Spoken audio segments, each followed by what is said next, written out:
Good afternoon, and welcome to the first LRMG collab of 2024.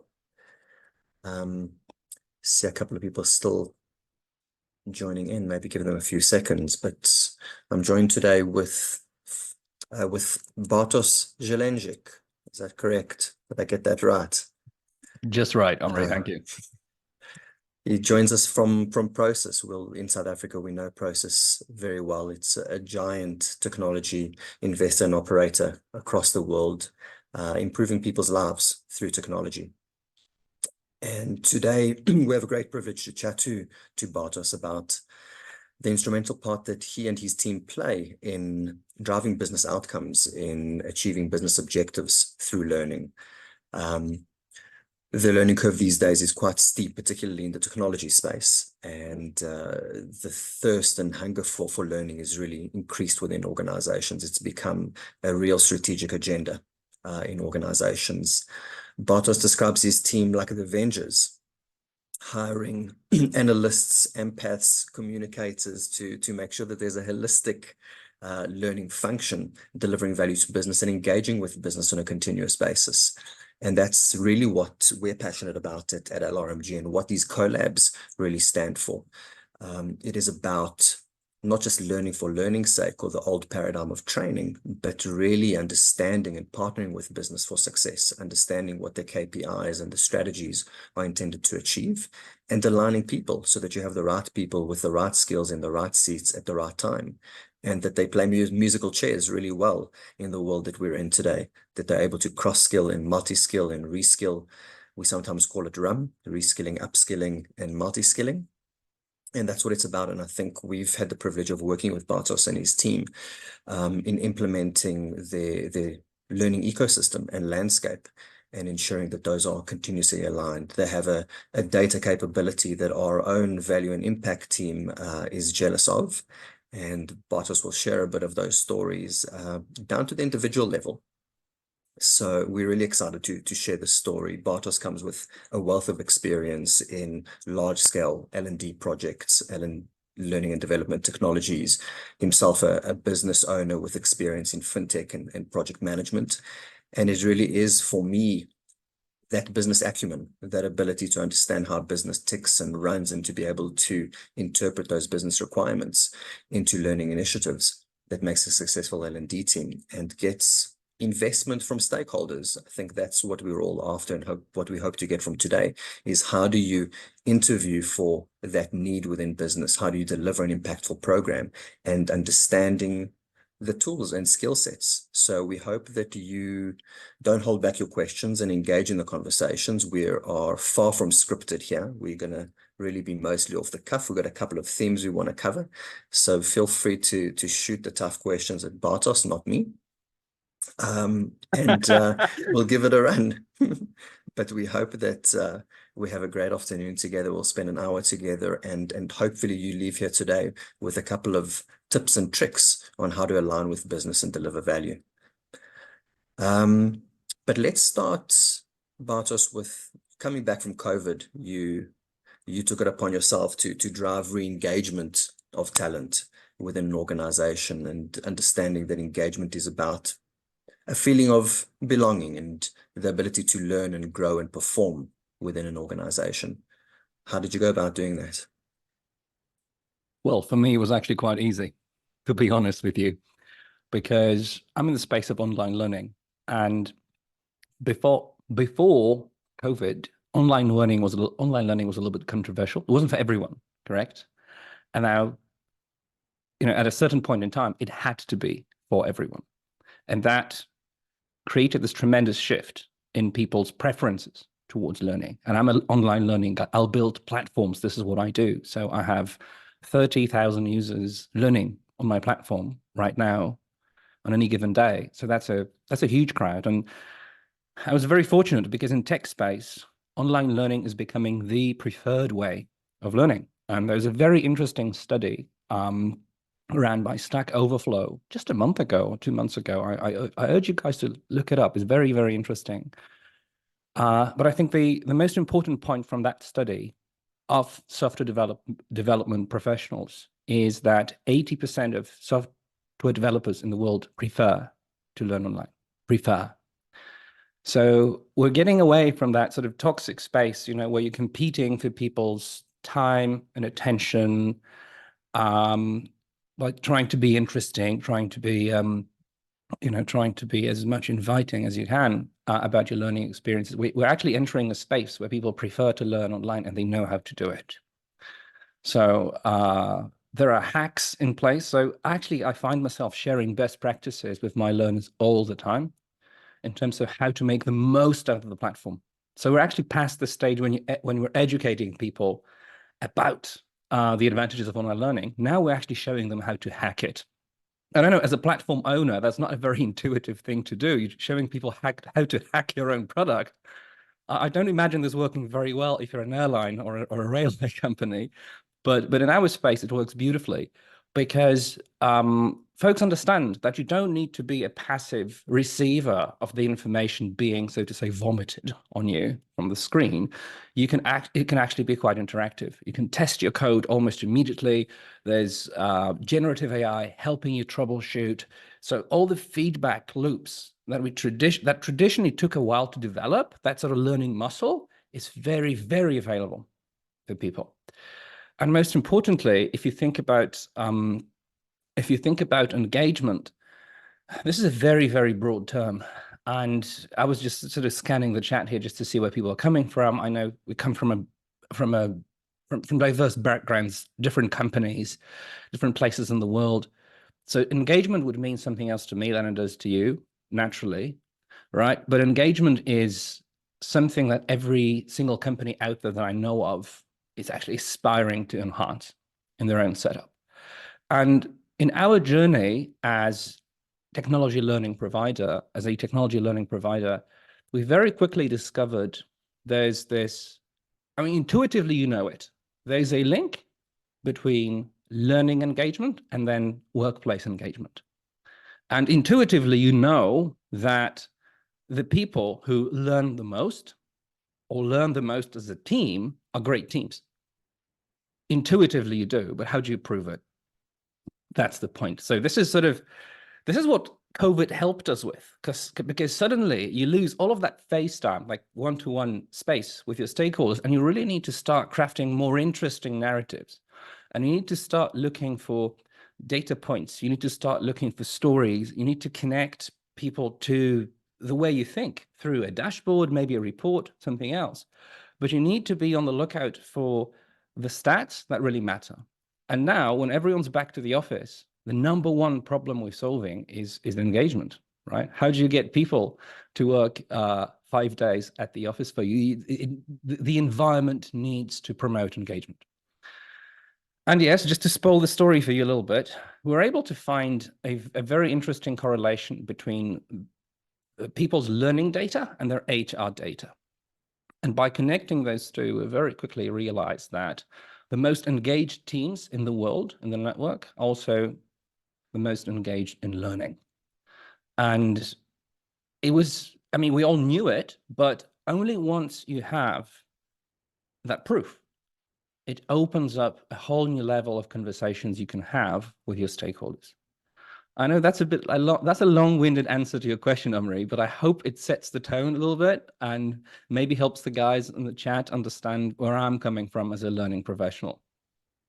I think just to contextualize it, what you're saying, which probably flies over a lot of our heads, because it's that holy grail is to connect learning data with performance data, with engagement data. What makes people stay, what makes them perform, and how do you connect the dots between your learning initiatives and business KPIs? I think if we all got a bit better at demonstrating that link, maybe give us a couple of tips on how you went about connecting that data and where do you start? I can give you a couple of hacks. And I think the first hack is mental. It's not a technology hack, because it's not us and them. You're as much part of the business as the business is, right? So NASA, for example, they sent rockets to space, right? But every single job is important down the road. And sometimes some jobs are less visible, like people who maintain, the platforms, people who clean the labs. Have you ever thought about lab cleaners when the experiments are made or where the satellites are assembled? We don't. You just see the satellite, but you're as much part of that business as the next department. So the L&D people have a tendency of selling themselves short, and we know it. The truth is, you are the business, because the problems that we see now with the current setup is, and I'll have some data to back it up for you in a second, is that companies are inherently inefficient in the way they operate. It's just a bunch of, there's communication overhead. We're generally not as efficient as we would like to be. And we always try to have a better margin. We always want to improve our operational procedures, etc. We drive towards an excellence. And learning is a key component of it. So this drive towards excellence. So traditionally, learning for me was about upskilling people to excel in their job description. This is traditionally what I thought learning would be. And when I joined Prosus originally, I thought, okay, it's my job to upskill engineers. But then you very quickly realize that you can upskill engineers to an insane level. For example, in artificial intelligence, they can be insanely capable. But if you don't upskill the managers to be better managers, there's this glass ceiling that your engineers hit. And all of this new tech they want to introduce will be a pipe dream, effectively. So actually, one of the AI programs, one of the biggest AI programs I ever run at Prosus, we had to pivot it right in the middle to actually focus on the managers more than we originally thought necessary.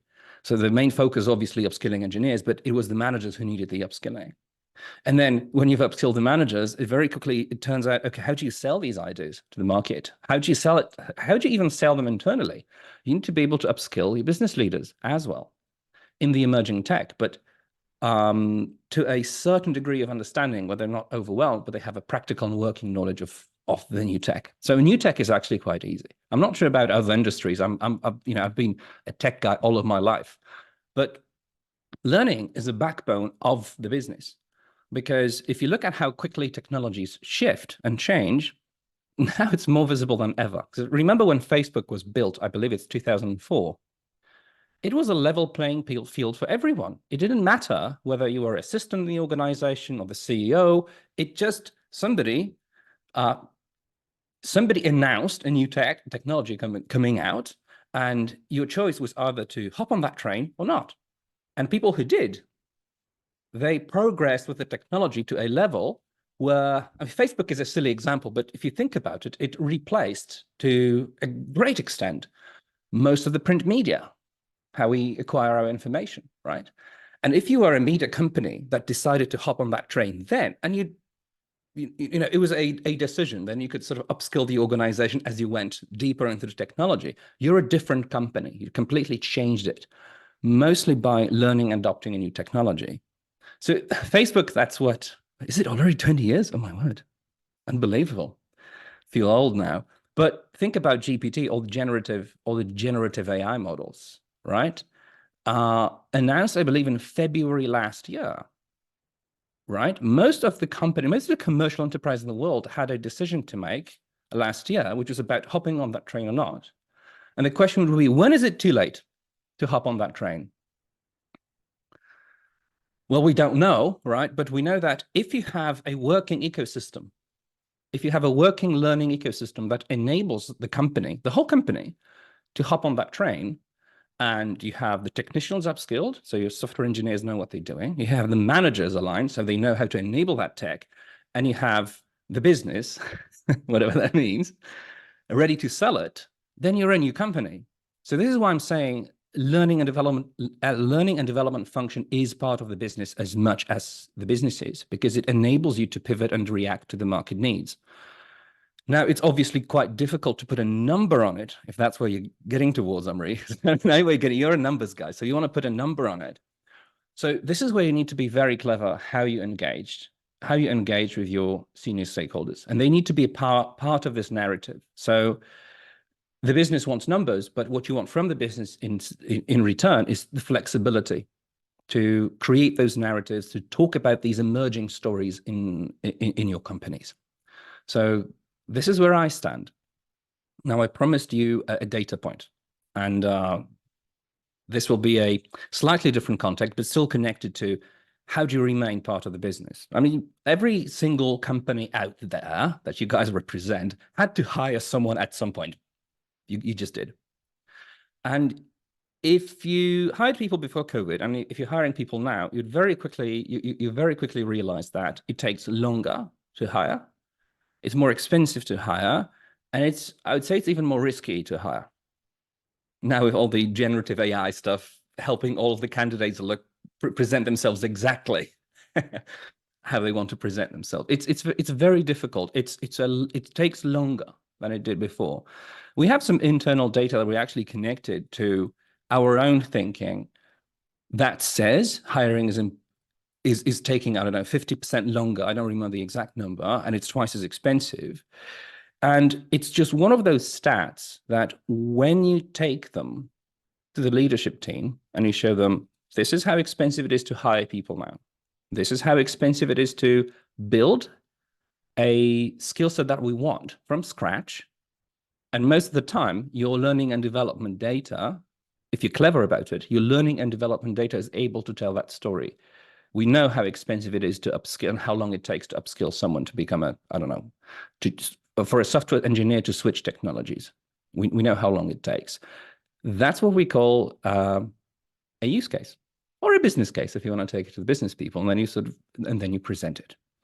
So I would say you really need to be able to manage the business team's expectations in terms of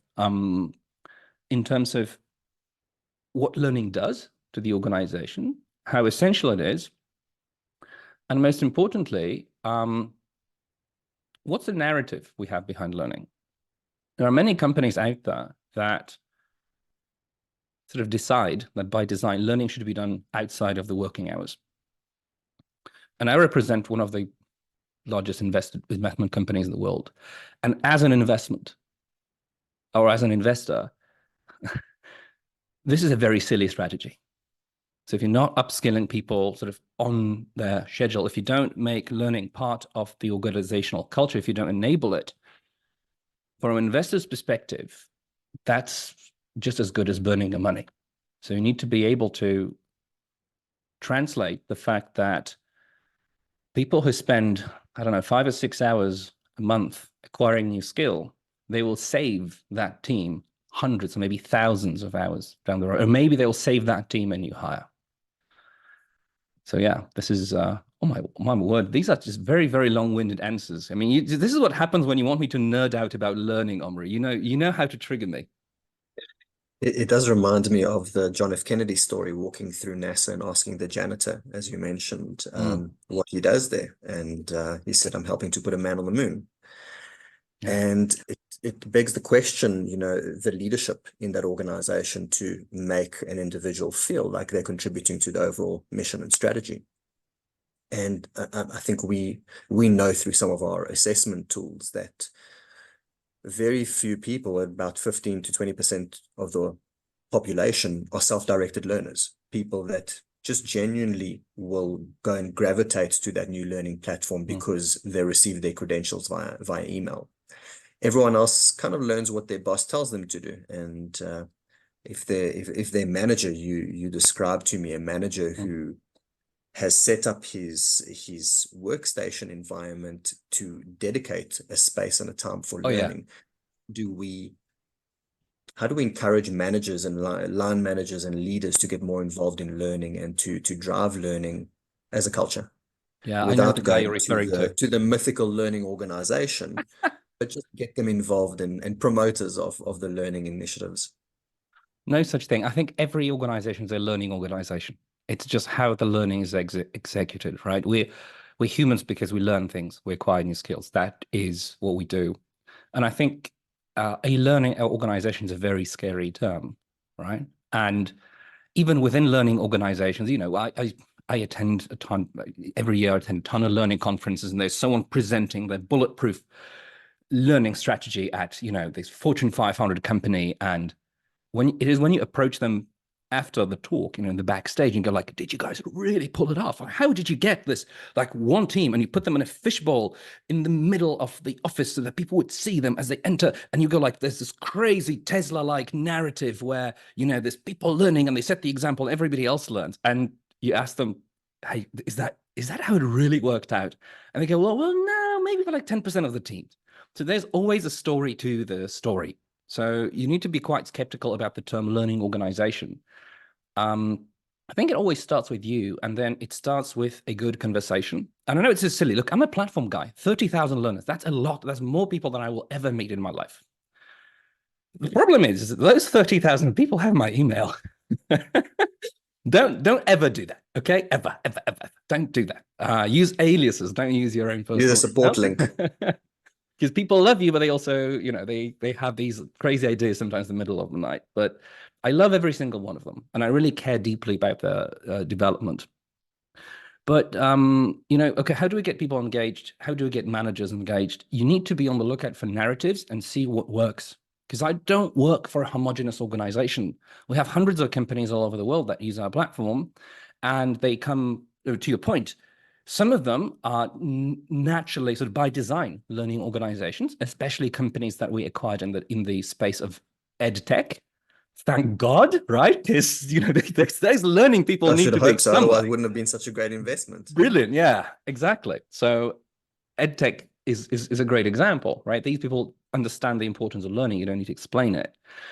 And then we have these really sort of brand new startups just figuring stuff out. And for them, if you show them how to do the glasses benefit efficiently in South Africa, that's a huge change. That's like a game changer. But they don't have this thing in the DNA. They will get there at some point.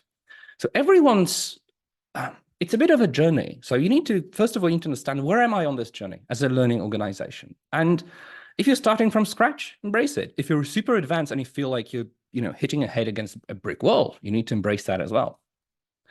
And for me, that creates so much wiggle room if you think about it, because I can learn from the new companies and I can learn from the well-established ones, and then I can create a bunch of best practices.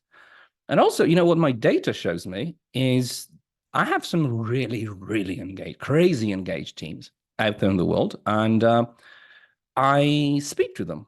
I conducted a series of interviews with our top learners.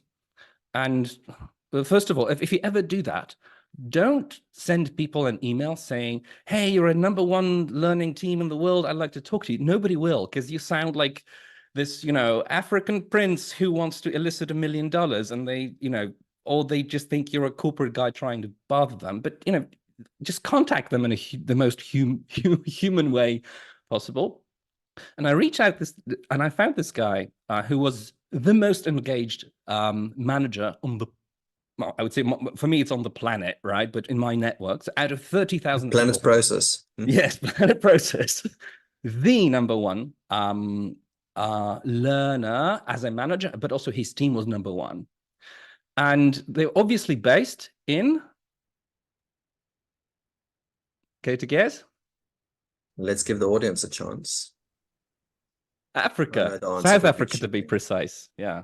So well done. Farah got it right just the first time. Exactly. South Africa. There's something about the South African spirit that just sort of works, is compatible with online learning. And I spoke to the guy, and he's in charge of a team of 27 testers, software testers. And their job is to test pretty much everything that comes their way. And if you have a bunch of iOS developers, 1 week, obviously, they're testing their iOS app. The next week, they need to troubleshoot the Android app. And then they need to redesign the page, the website or the company to work better according to, like, I don't know, new responsive design standards, make it more accessible. So they are, by design, jacks of all trades. And the way he runs it, that was actually quite inspirational to me. He uses learning to manage his whole team. That's all he does. And he showed me his setup, and it was amazing. So he had screens up front, obviously a tech guy, screens to the left with code, metrics, dashboards, alerts displaying. And then to the right, he had an old laptop. And this laptop was used for learning for him and assigning learning. That was actually quite key, how he managed the team. because he would think in terms of outcomes. What do I want to see in my team? And he knew for a fact that if you have, there's just so much diversity in a team of 27, and there's new tech coming out every single day. And imagine a team like this having to embrace generative AI. How do you do this? Now, the best way to do it is, first of all, to do the training yourself. And that's already the first takeaway for you if you're talking to managers. Do the training yourself. And if you're learning people, there's learning people on the call, just check your data. What happens to someone when they get promoted? What happens to someone's learning when they become a manager? It usually drops. So you need to figure out how to make them more engaged in their own learning environment. So, so you have a situation where, you know, this guy learns a lot, right? He assigns learning to his subordinates, and then he effectively writes like a one-line statement that describes what is it that he should be able to do after they've completed this course. And that's how he runs it. So people get a course, one line that describes the outcome, and what they do when they get together as a team, they just share what they built. Build, build, build, build, build, build, build, build, build, build. And that's the whole cycle. And he couldn't believe me when I told him he was the number one. That was the number one learning team in the world. Obviously, nobody believes you when you tell them stuff like that, but they really were. And when you really double click and when you connect with them, they will tell you, okay, we use very simple hacks. Everybody gets a certain amount of time reserved in their calendar. And it's usually a meeting, an Outlook with themselves that's blocked. It's very important because people see you're not available, so they don't ask you to join a call, right? There's a tiny little red dot on Microsoft Those people Teams. don't work for our company, hey? Our people know exactly which of those slots and they chew them up. Exactly. So, but you know, everybody has a slot. Everybody has a session with the manager planned just to discuss the takeaways, etc. Everybody has a demo session planned, and that's it. That's the whole learning structure. And it's Maybe amazing. a hack is to have your manager in the meeting, and that way it doesn't look like you're on your own doing something and you can steal that slot. That's even better, right? I know of one company in our network, they actually took it to the next level. And you know, when they tell you create stakeholder buy-in, that learning, and because we have many learning and development teams out there, and one of our payments companies, they took it to the whole new level when they asked their CEO to do this. And the CEO put, I believe it was a 45-minute invite every second Friday on everyone's calendar in that company. It was a meeting, your meeting with the CEO, sort of, right? Except it was your learning time, right? And you'd probably say, it's very easy to be skeptical about this and say, okay, well, what is 45 minutes? We need much more. Obviously you do, but it's different for each company, and it's sort of different where you are on your journey. And I think once you get someone from the business or from the leadership team who goes around and is able to share all of those best practices you've collected from your top learners. For us, this was sort of building the environment, blocking people's calendars. Some people came back to us saying, notebooks, we need notebooks. People don't take notes anymore, and because they don't take notes, it's actually quite frustrating when you switch between your learning app and your note app because there's distractions, there's stuff coming in, like use a paper notebook to study. And you would think, okay, that is very obvious. That is also a very cheap way of promoting learning, but it just worked for one of those companies. Assuming you can read your own handwriting, unlike me. Can you still do it? I mean, I look at my handwriting, Omri, and it's just disastrous, to be honest with you. And then, you know, we had one company in Germany, they're fantastic. And when we told them, hey guys, how do you encourage learning? They just said, well, we have a corporate policy around this, obviously. And that was, I think, the most German response I ever heard in my life. And the idea was that they decided to put a limit on the learning hours people were supposed to do. And I thought, okay, that is very, very weird because you're trying to promote learning and are you putting, and I think the limit was they can do a maximum of 2 courses a month. And I thought, okay, that's just social engineering and hacking, because when you're telling people something is scarce, right, you create that scarcity and they obviously want to do those 2 courses. And it's just something that worked. But the truth is, the information in terms of what really works for your network and for your stakeholders, the information is sort of out there. And the only way to get it is to connect through is to connect to your power learners. And the only way to locate your power learners is with your data. That's it. Firstly, I love that advice about do your own learning, engage in that experience and become informed about it, whether it's generative AI or testing. I think it makes you more credible when you're engaging with a business who's your customer. But tell me a little bit about how you share those stories. There was a comment in the chat as well, just to say, love your long stories. And how do you share the stories internally to demonstrate the value and the impact of learning? Okay, it's going to be one of those really uninspiring and simple answers, but email and video. And the combination of both. So recently we launched a program. I can tell you more about it later. It's called Architecting the Skills of the Future. And the idea is to promote future skills. So we shortlisted, I believe it's 15 skills that are really critical to the business. So it's not, I mean, if you're in the world, maybe that's something you guys also notice, that in the world of L&D, you don't get one mission anymore. You get many more learning missions, sometimes more than you can handle. So you need to be able to scale these things. So we built a program called Architecting the Skills of the Future based on the industry reports. And these are very, very valuable. They're not valuable in isolation. So I don't think it's valuable to read a skills report from one company, because it's usually based on the customer base, based on industry, based on a geography. But it's very good if you start bundling these reports together, and if you have a bit of a cadence of ingesting them and digesting the information. Because the problems that the learning problems that we face in the United States of America are totally different to the problems we face in South Africa, and are totally different to the problems we face in India. Different topics, right? So we needed to build a broad array of future-proofing skills and to build our own thing. And I really encourage you guys to do it. Just read the industry reports that are quite relevant and build your own thing. So now, and we start the program, and it's a global launch. And obviously it's a global launch from the corporate.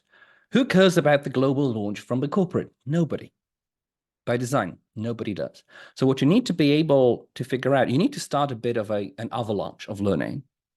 And in order to do that, I mean, all the best practices come into play, but sharing people's stories of this program, the testimonials and what it did to them, is actually the most important activity in making this program a success.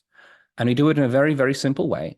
There is a regular email that goes out to everyone who participates in the program that says, these are the people who completed, these are the badges they earned, this is what they're saying about the program, how it helped them, these are the learning hours we've put together into the program. And my point is, all those metrics that you sit on from your learning platforms, don't play your cards close to the vest. Share them with people and share them with your learners, because they really matter. And everybody gets an email. And suddenly when the email goes out, you see a spike in learning. And if you want to take it to the next level, I told you in the beginning, there's a very strong correlation between people who are engaged in learning and people who are just engaged with your company. And we reach out to them and ask them for testimonials on a regular basis. It's just as important as building the next dashboard or as building the next stakeholder report. Just reach out to those people, see what they think, and if they're brave enough. So this is where the size of my organization really helps, because when you address 30,000 people with something, you're bound to have 5 or 6 people who are going to record a video for you. We usually get around 10 from a group of 30,000. Okay, so you really need to find your own way of reaching folks who would actually record like this, right? Just get someone on Zoom, capture this, and then use iMovie or some other open source video program, not to make it boring, not to make a 20-minute video, make it 2 minutes and share it with folks.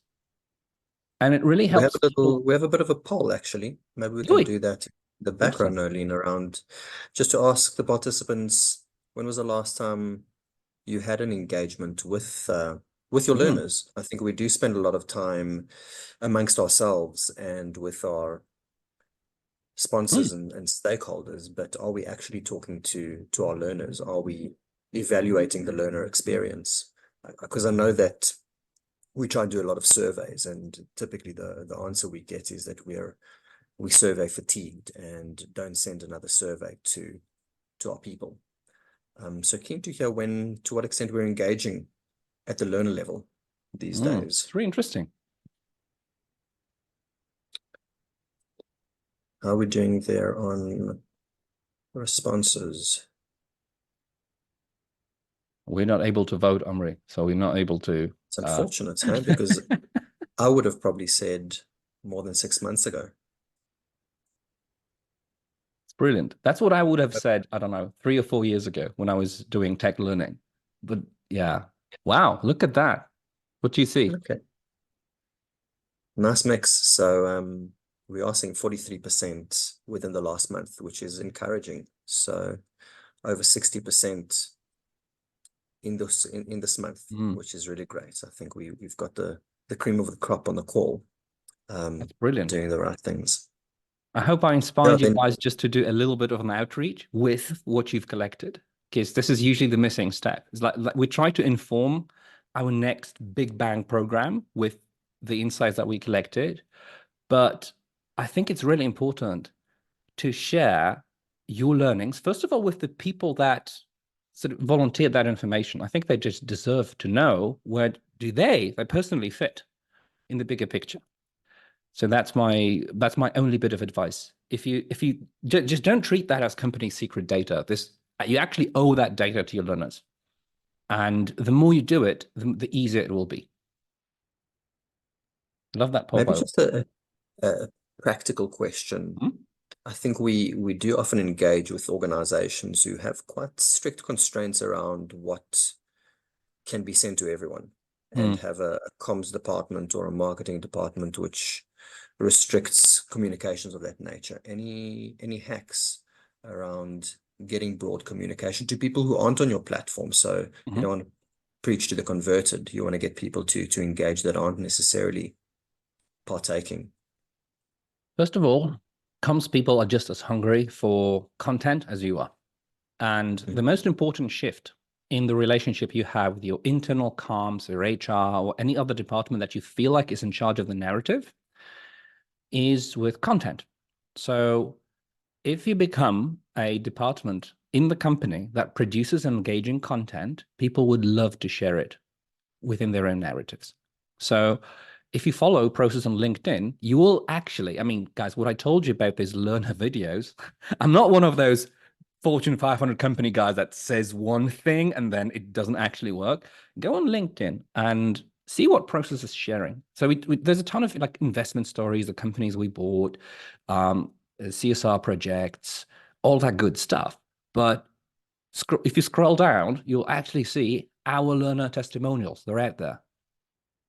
And that's something we're proud to show as a company to the rest of the world. This is how proud we are of all of this learning. And obviously we didn't do it because I have no access to company LinkedIn. Our comms team are fantastic. They're phenomenal. But they're a team focused on, I'd say, creating investor value, in attracting new investors. We're an investment company. And if you guys are a consumer-facing company, your comms team will probably not be focused on learning. They have no reason to be. And this is where the rubber meets the road. This is what real business acumen means to me. You have a video of a bunch of people learning stuff. How should it matter to your customers? And if you figure this question out, you'll very easily figure it out. You will very easily figure out the relationship between you and then the comms company, and then the company holding in charge of all the policies of how the information should flow. But you asked for a hack. It reminds me of the service profit chain, the Harvard research around driving customer experience. You've got to have happy people. And I know that you're passionate about not just developing people, but the impact that has on attraction and retention. And that's certainly those navigating the Prosus LinkedIn page and seeing how individuals are growing and performing within the organization are surely going to be more interested in joining you. Yeah, not 100%. Just invest.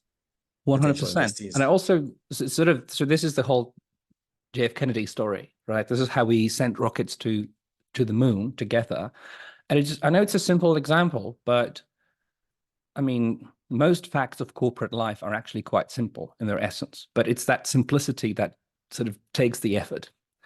I promised you a hack in terms of how do you reach out to those companies. And remember, I'm a tech learning guy. So we sort of, by design, we use a different technology stack than an HR person would in the organization. So, and every time I had I would say a dedicated learning initiative, I would build a Slack channel around it so that the learners could talk to each other, and most of those would be full of memes and silly links and I don't know, the quote of the day, but it just kept people connected. So there's always a tool that allows you to build a community, and you'll have them anyway, right? So I don't know, maybe you're a heavily regulated company, such as, I don't know, maybe a bank in a heavily regulated environment. So this is where you need to be very, very careful about how those communities are designed, what's shared within them, who has access.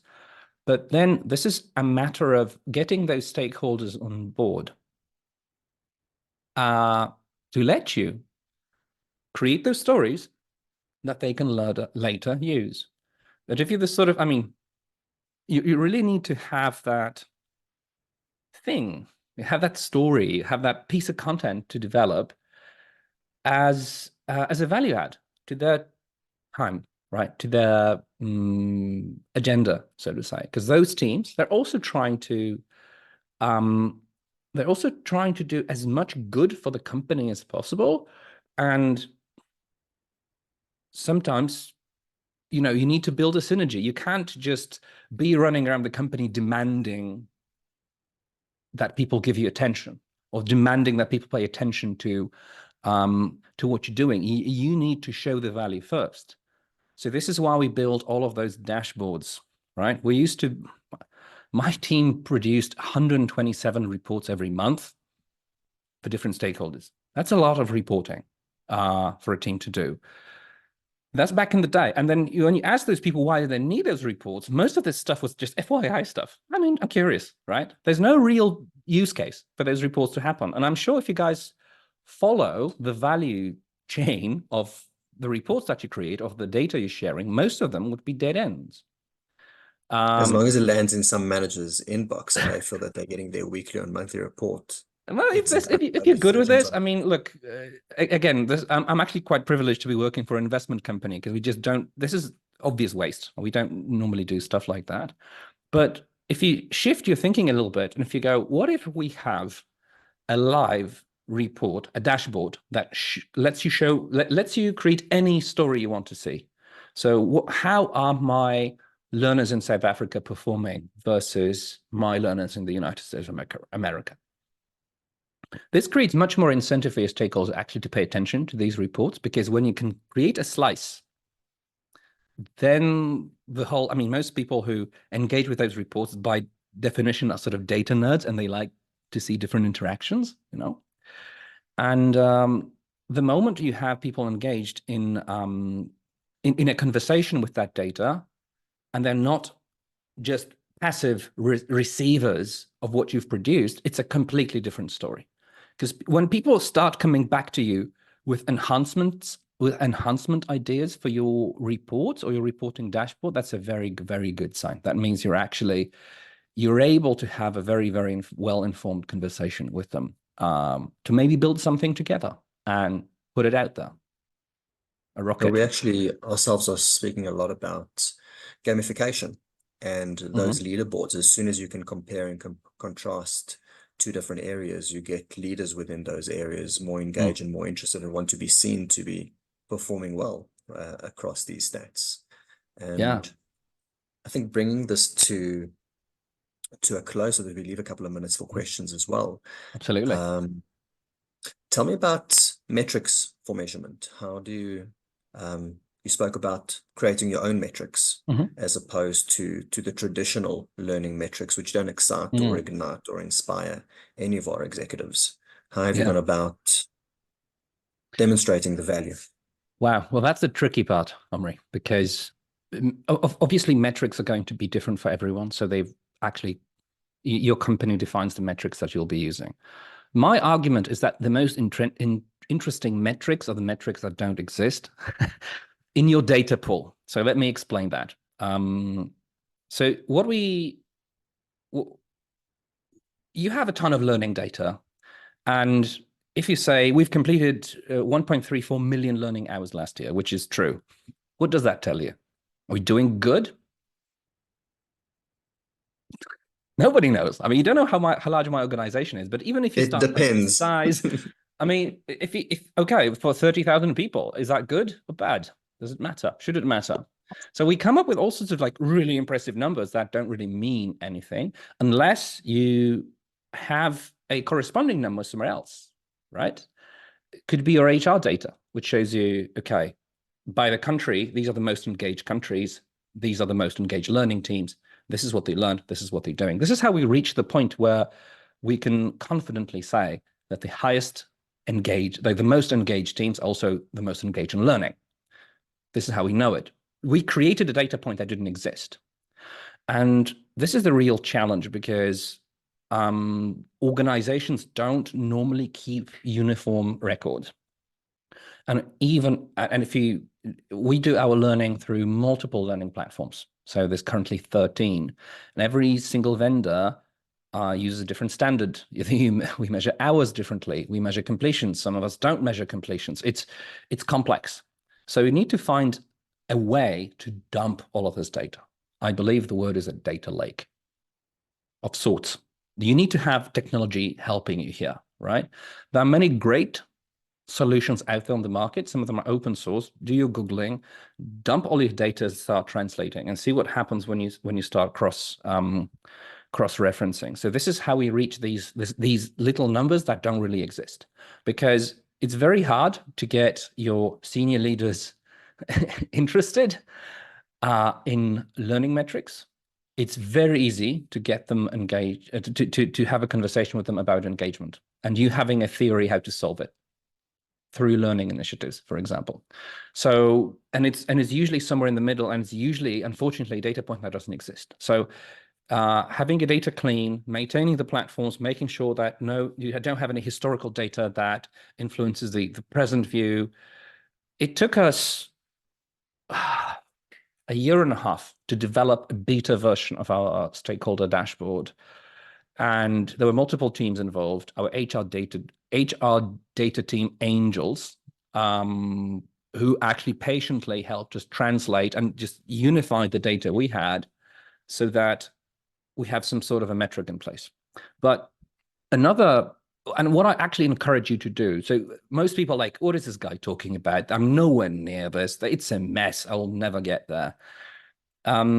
Remember that even if you have a metric that's sort of suspended in the air somewhere, it doesn't really relate to anything, you can always compare yourself against that metric to where you were a year ago. And that's what we do. I have this one metric, and I'm trying to push the L&D community to do more of this. And it's my North Star metric that is a #1 efficiency metric of the platform. And it's a very simple formula. It takes all of the money that I spent on all the learning, all of the money that I spent on all the people doing the learning on our behalf, the salaries, the flights, everything. So the whole package, this is what learning costs in this company, and divided by the number of users that you've addressed. And it's a great way of actually maintaining an efficient shop, right? It's a great motivator to optimize your learning portfolio. It's a phenomenal metric to promote engagement, because, and look what it does to your conversation with your business leaders. First of all, doing this learning at the scale that we're doing makes more sense than just letting people buy the learning separately. That's #1. So if you're looking for a use case for corporate learning, here's one, right? It's just more efficient to do it that way. And we know it because this is the price per user we pay. Look what it does to your user engagement. The more engaged people are, the cheaper it is to learn on the platform, isn't it? And it's stories like that. Again, I create a metric that doesn't exist. It really helps me at a glance see whether my platform's doing well or not so well. Simple as that. So I encourage you guys to just go out there and start looking for, these simple data points that you may already have and cross-reference them against other data, against other departments' data, and see what can come out of this. And I guarantee you, this is how you become part of the conversation at the big table. And I think ask as well. Ask what are the data points and metrics which are relevant to your sponsors and stakeholders. And they're probably going to surprise you. It's not going to be number of completions or hours spent. I can guarantee you that. But and it might stretch you, and you might not have an answer this month or even this year if it takes a year and a half to build out a dashboard. But dare to ask the question and to listen to the answer, because if you're pretending like you're doing the right things, you're not going to continue to get support, and there's not going to be belief in your team within the business. 100%. How do you feel about, you said you've explored a lot of reports, a lot of the industry reports, and there is a cost per learn or cost per learning hour about global benchmarks. And how have you used those maybe in your environment compared to your metrics? All the time. All the time. The only challenge for us is that for us, it's a bit of a investment companies that are different in their structure than other companies, because we have sort of multiple elements in our portfolio. And sometimes business model of company A is so different to the business model of company B, and then the HR structure, that those reports we mostly use to observe trends. So where, how are we performing against the tech industry? So where are we in the tech industry? This is the sort of benchmark I'm talking about. And I wouldn't say we use it like, okay, in the tech industry, the average, I'm quoting from memory, but let's say the average engagement ratio in your population is about 32% in terms of how many people get engaged with the corporate learning product. And then if I'm at 37, okay, that's a feel-good metric, right? And I wouldn't say they inform our choices very much, but they just show us whether we're doing well or not, right? Because even like we're a tech investor, but even within those tech investments, there is a ton of diversity within how these companies are structured. And I don't think it's very useful to compare yourself against an industry. I think every company has an individual story. And what's more precious for us is actually the main stakeholder report that we run every year at the end of the fiscal year. And we're going to run one in March. And it goes out to every single stakeholder that we have on the line. And actually, I want to start sending it out to our learners as well, so that they see themselves as part of the bigger picture. So the best thing you can do is actually open up the same report from last year and then just compare the fields. So this is the only true metric I would say that really works, that embraces your unique story. In terms of the tech industry, look, we have some giant companies out there, hundreds of thousands of learners, and compared to them, we're just tiny. And if those companies have a bad day, does that mean I should be feeling bad about or good about my learning, etc.? I believe in our own stories that we craft, and then tight little feedback loops. And if there's a story worth telling within your own data, then you tell it, and you don't hold it back, and you just tell it back to your learners, and you show them, hey, these are some people on fantastic journeys. And when people come to me or my team, they never come to me anymore. But, when people come to my team and they say, hey, I was able to sort of switch jobs within Prosus because of the learning I received, this is like I almost tear up. Take out your cell phone and start recording. Yeah, exactly. Like this is why we do this stuff. This is why we do this stuff. And then, but it's also our duty to, when somebody comes back to you, let's capture the story. Let's not make this like a feel-good thing just for us or for the L&D team, but let's make sure everyone else benefits and they're inspired by that person's bold move. And sometimes people think, oh my word, I'm just moving. Like this one girl who was one of our top learners, And we we actually thought, to the point, I mean, this is sort of, will tell you something about me, but she was learning so much, I thought she was stealing learning content from us. It's unbelievable. And we We thought, came she across must be letting the all of her term family study. learning fraud the other day in engaging Yeah, with but one of our okay, clients. so okay, I'm not very proud of this, but that's what I assumed. And then I was, under, the pretense of, I was just saying, hey, I'm curious. And it turns out it was one of the most powerful. It was one of the most powerful sort of transition stories I've heard in my life. And she was just, they were switching from. She was part of a call center, a massive call center, and they were just switching from voice to chat. And you would think, how much learning do you need to do to this exactly? But it just shows, it sort of shows you how little we know about customer service and how little we know about these people's personal stories and about their anxieties and how they operate. And she taught me a great lesson. Like, don't assume anything. And if you see, the data is just data, but the individual story behind the data is the story worth telling. And we got it on camera, obviously, right? And we shared it with everyone. And she was like, we asked them all the common questions. And where do you find time for learning? And she says, well, I wake up earlier and I show up at the office at 6:30 to have an hour and a half.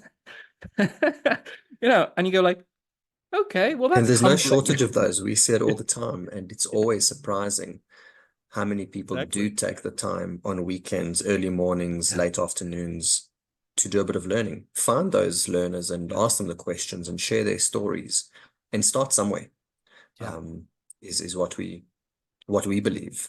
If it's one metric and one story now, as long as there's Yeah. that culture and that discipline starts to flow within the organization, within your team, and that you're focusing on the individual and you're sharing those quotes and feel good stories. Great. That's a great summary, Omri. I can see some reactions from the crowd. I think they I think we joked more than people expected. I don't know. Just I hope you guys found it valuable. Yeah, I don't see any hands up or any questions in Mm. particular. There's a link to a survey. We're keen to hear your feedback, but if there are no questions, I just want to really say thank you to you, Bartos, and I see your team is online as well. Oh, It's a brilliant. real privilege to hear your story and to get inspired by what you're doing and what's possible in our own organizations, and even in a 30,000 person organization with 13 Yeah. live systems and a data lake. Yeah. It's about keeping it simple. It's not about billion-dollar investments in fancy tech Yeah. and tools. It starts with a webcam and an email. Yeah. Yeah. Well, guys, if the team is online, I had no idea they were. All this, they can verify all the stories are true, but if, most importantly, all of this heavy lifting, all of this work and building those reports and, building those programs, doing the outreach, building the comms, they do all of that work. So they deserve all the credit. I'm just the one telling the story. You said like we're the You're Avengers the in the mouthy beginning, one, hey? Omri. So Mouthy there's Avenger. Annalisa and there's Rajesh on the line. So Yeah. Annalisa's superpowers. She's the nicest person on the planet. She also has a Marie Kondo mentality. So she cleans all of our data like you wouldn't believe. Sparks joy. Yes. Yeah. It's a bit of an inside joke we have on the team. And also have Rajesh, who invented the whole crazy report structure and is actually, he just sees data and data talks back to him. I don't know how he does it, but he's a magician in this regard. But We have one of those as well, Paul. yeah. Yeah. So if there's claps, these go to the team because the guys built pretty much everything. So thanks for being here. Thanks for supporting me, guys. Appreciate it. Indeed, and thanks for to everyone who attended. We will share the link if you do want to share. Thanks for the comments in the chat, and thank you to the organizing team. We'll look to do more of these this year, and appreciate your time and look to share more stories and build our collective success in driving corporate learning. Brilliant. Thanks, Omri. Thanks, guys. It Thanks, was Bartos. great being. Thanks.